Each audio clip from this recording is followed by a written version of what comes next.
Welcome again to another episode of WSXM. So you don't know, my name is Stefan. So, what I have been saying, the biggest mistake the ANC party of South Africa had ever made was when they did the correlation government with the DA party. Because we know what the DA party represents and what they want.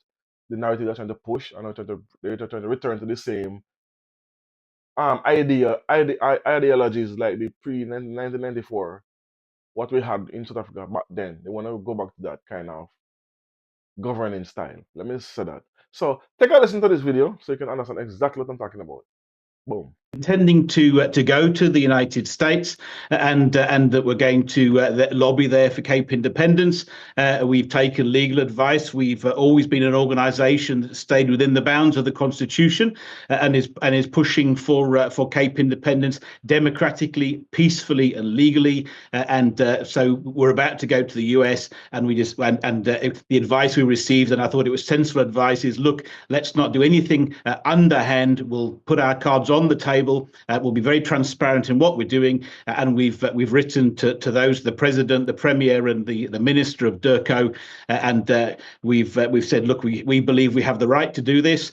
We intend to do this, but in the spirit of fair play, we're going to give you full notice, and we're inviting you to make any representations if you believe that we're not entitled to do this. So there you have it. That's Creig. He's the for the advocacy group for Cape Independence.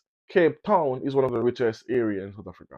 One who and some of the people who have some of the biggest economical strength is coming from the area, and they want to basically put a barrier around Cape Town and make it become independent of South Africa. Like, and the perfect example, just like in the Vatican in Italy, the Vatican is an independent entity in Italy, sovereign, because they have their own bank, their own police, they have their own rules, they have their own laws and stuff like that. So they Cape Town want to do the same thing and become legitimate. And we know which party is pushing this, and behind this is the DA party, which this gentleman is a part of. And keynote, he's not even a born South African. He's a British. He's from the UK. He went to South Africa as a businessman, get permanent residency, and now he's looking what he's trying to push. And this is what Julius Malema have been preaching for the longest a while. That this is what the DA party wants. This is what they are pushing. They have these kind of people backing them and pushing for this now, and then they're gonna stay on the side and then play as if they have a hands-off approach when they're basically is their members. Some of their members even did blackface and with proudly. Some of them said some ridiculous things on camera. So to show you their mentality, and not the mentality, the ideology that they want to bring back to South Africa is this. And they get emboldened by who? President Donald Trump, um who they're going to see actually. And they have been backing this section of South Africa. Well, these people from South Africa feel while because what? They have one thing in common, which is the color opposite to this one. I don't want to really take the flags. I can't really say the word.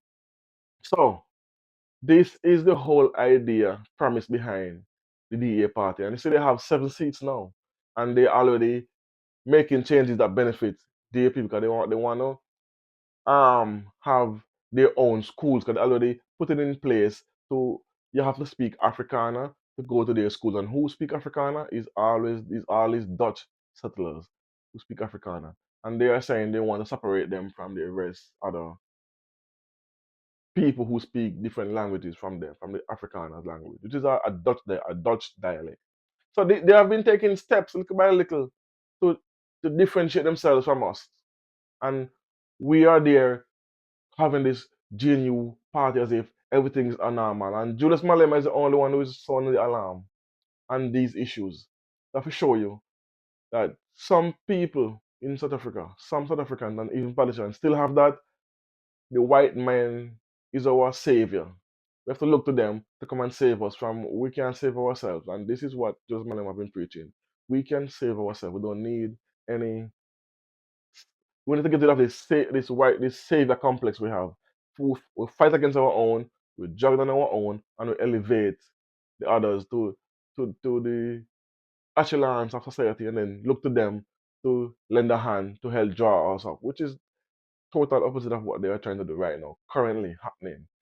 Live and direct. We have evidence of this multiple times. They have been taking steps in this direction. Anyway, what do you think about this? Let me know in the comment section. As I always don't know, tell a friend, like, comment, and subscribe. Boom.